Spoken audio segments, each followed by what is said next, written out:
CCB ಪೊಲೀಸರಿಂದ drug ಬೇಟೆ 10 ಕೋಟಿ ಮೌಲ್ಯದ ಎಂಡಿಎಂಎ ಮಾತ್ರೆ ಗಾಂಜಾ ಸೀಸ್. ಮುಂಬೈಯಿಂದ ಡ್ರಗ್ಸ್ ತಂದಿದ್ದ ನೈಜೀರಿಯನ್ ಲಾ.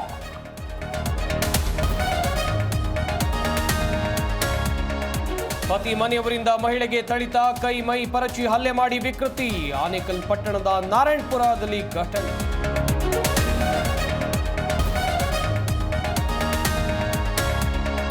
ರಾಬರಿ ಗ್ಯಾಂಗ್ನ ಹೆಡಿಮುರಿ ಕಟ್ಟಿದ ಕಾಕಿ ಲಾರಿ ಕ್ಯಾಬ್ ಡ್ರೈವರ್ಗಳ ಮೇಲೆ ಹಲ್ಲೆ, ದರೋಡೆ. ಕಿತ್ತಗಾನಹಳ್ಳಿ ಫಾರೆಸ್ಟ್ನಲ್ಲಿ ಕಳ್ಳರ ಉಳ್ಳ.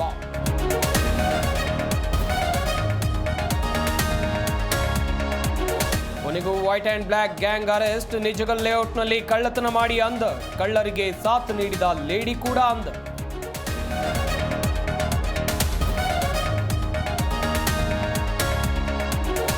ಖ್ಯಾತ ನಾಟಕಕಾರ ಸರ ದೇಶಪಾಂಡೆ ನಿಧನ. ಬನ್ನೇರುಘಟ್ಟ ಫೋರ್ಟಿಸ್ ಆಸ್ಪತ್ರೆಯಲ್ಲಿ ಕೊನೆಯುಸಿ. ಹೃದಯಾಘಾತದಿಂದ ಬೆಳಿಗ್ಗೆ ವಿಧಿವಶ.